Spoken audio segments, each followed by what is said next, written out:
Best large cap mutual funds for 2025. So there are as many as 31 large cap schemes as of now in the market. नाम आपके सामने screens पे हैं. Now we will be siphoning all those schemes to find out the best large cap mutual fund by using the parameters and filters provided by our in-house own research methodology called reverse pyramid theory. It's a unique strategy to compare, evaluate schemes of mutual funds. Reverse pyramid theory. So basically we have this much of schemes, 31 schemes now. And we will be siphoning and filtering out all the schemes to find out one or two best large cap mutual funds in this process. The process called reverse pyramid theory.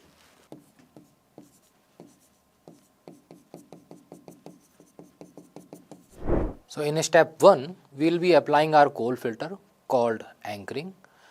By this process, we will be eliminating all those schemes which have given even a single observation of negative return in past 7 years. हमने ऐसा क्यों किया? हमने ये जानने के लिए कि लार्ज कैप का आइडियल इन्वेस्टमेंट होराइजन क्या होना चाहिए, हमने BSE 100 को स्टडी करना शुरू किया. एंड वी फाउंड आउट कि BSE 100 जो कि लार्ज कैप का बेंचमार्क है, ऐसा कभी भी एक बार भी नहीं हुआ कि अगर आप उसमें 7 साल रुके हों और आपको कोई भी किसी भी बार एक भी बार नेगेटिव रिटर्न देखने को मिला हो.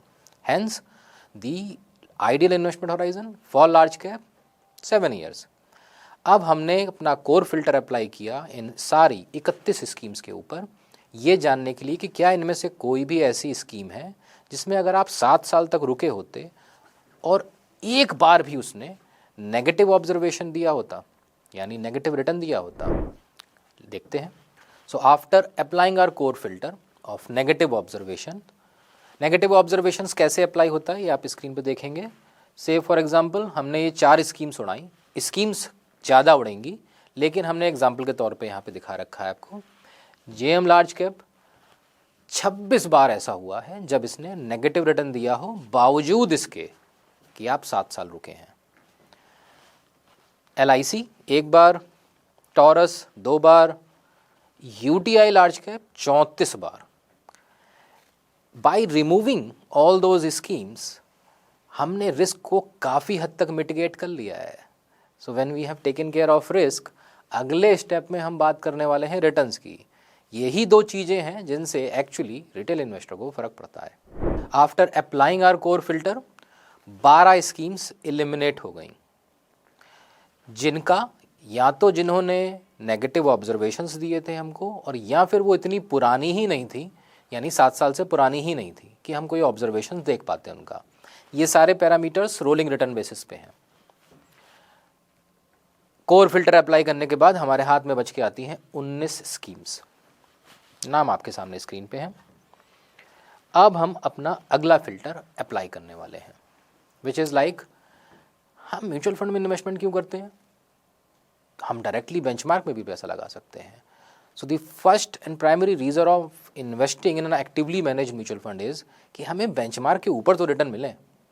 तो पहला फिल्टर जो हम लगाएंगे रिटर्न्स के बेसिस पे वो होगा हमारा बेंचमार्क के रिटर्न. सो बेंचमार्क जो कि है BSE 100 TRI, उसने जो 7 साल के पीरियड में रिटर्न्स दिए हुए हैं, एवरेज रिटर्न्स वो हैं 12.13% के.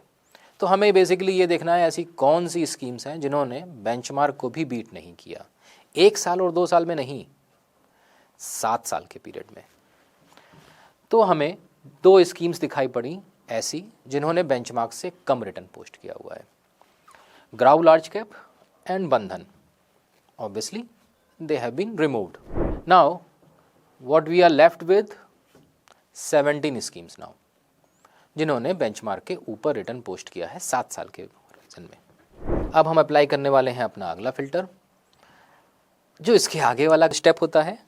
नाउ हम म्यूचुअल फंड की किसी एक्टिवली मैनेज्ड स्कीम में पैसा इसलिए नहीं लगाते, सिर्फ इसलिए नहीं लगाते कि वो हमें बेंचमार्क के ऊपर रिटर्न दें. हमें ये भी कंपेयर करना पड़ता है कि उस कैटेगरी के एवरेज रिटर्न्स क्या रहे हैं, सो दैट कि हम बेस्ट परफॉर्मिंग स्कीम्स को चूज़ कर पाएँ. कैटेगरी एवरेज यानी लार्ज कैप के कैटेगरी एवरेज 7 साल में क्या रहे. लार्ज कैप के कैटेगरी एवरेज रिटर्न 7 साल में रहे हैं 13.75% के.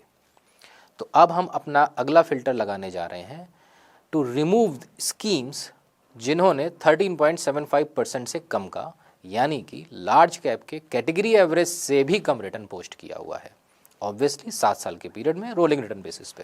And surprisingly out of 17 schemes now we are left with only 7 schemes. 10 schemes remove हो गई।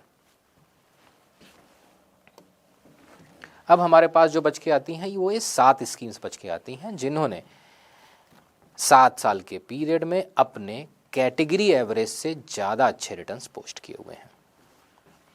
अब हमारे पास जो बचता है करने के लिए वो है, अच्छा रिटेल इन्वेस्टर्स की चाहत क्या होती है? बड़ी मज़ेदार चाहत होती है कि कोई ऐसी स्कीम सजेस्ट करिए जिसमें रिस्क कम से कम हो लेकिन रिटर्न्स ज़्यादा से ज़्यादा हो। Well not entirely impossible. 31 scheme से हमने शुरू किया था और हम 7 स्कीम्स तक आ गए हैं। इन 31 स्कीम्स को डिलीट करते समय, एलिमिनेट करते समय, रिमूव करते समय हमने रिस्क को काफ़ी हद तक मिटिगेट कर लिया है। अब हम रिटर्न्स यानी दूसरी चाहत, रिटर्न से ज़्यादा हो, उस पे फोकस करने वाले हैं। हमारे हाथ में 7 स्कीम्स बच गई हैं। अब हम इसके अंदर अगला फिल्टर लगाएंगे अपना, रिमूविंग द एवलांश इफेक्ट।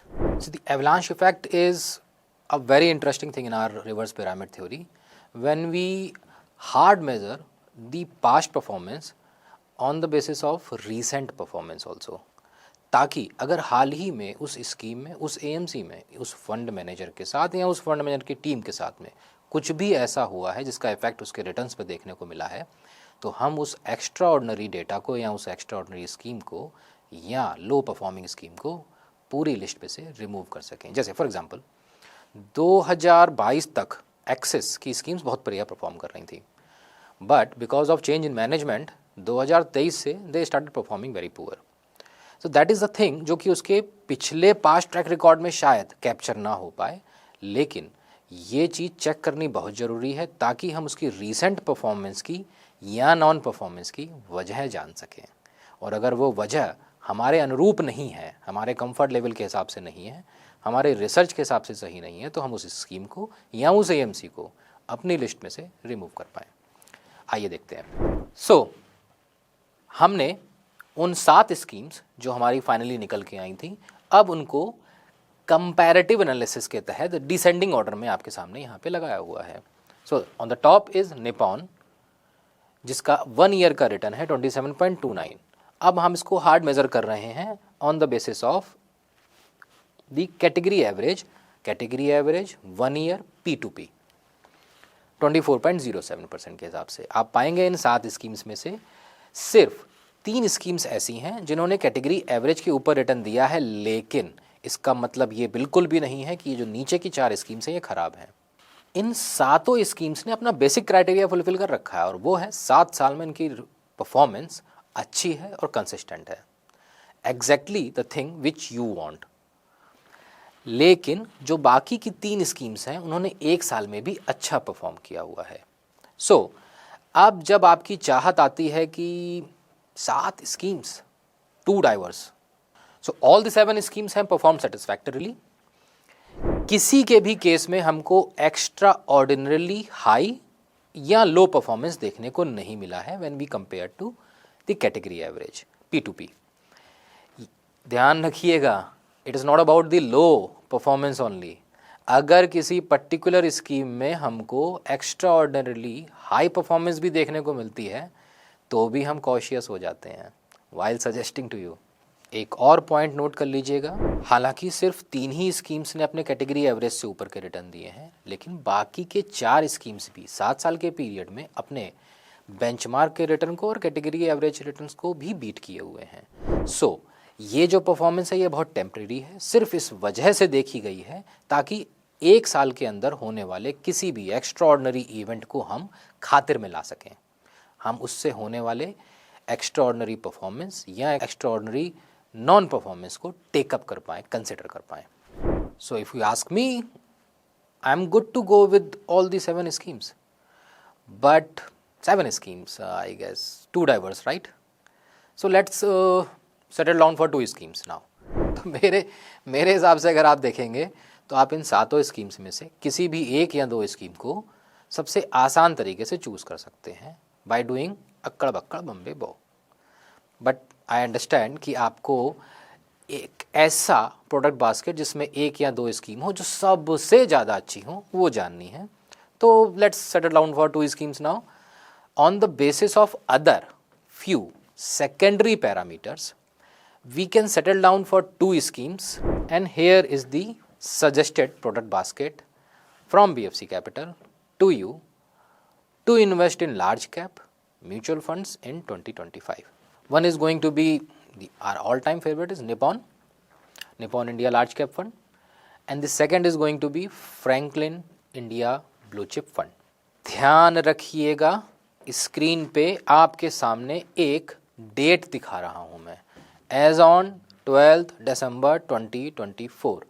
यानी कि अगर आप ये वीडियो 6 महीने बाद देख रहे हैं तो please before following the suggestion just drop a comment in the comment section below so that we can provide you the updated product basket. 6 महीने में तो साहब बहुत कुछ चेंज हो जाता है। You remember Covid, right? So anyway, आपकी खोज for best large cap fund to invest in 2025 ख़त्म होती है यहाँ पे। अगले वीडियो में आपसे मिलेंगे with the scheme suggestion towards best mid cap funds to invest in 2025। This is Sharad Bindal signing off for today. नाम तो आपने सुना नहीं होगा।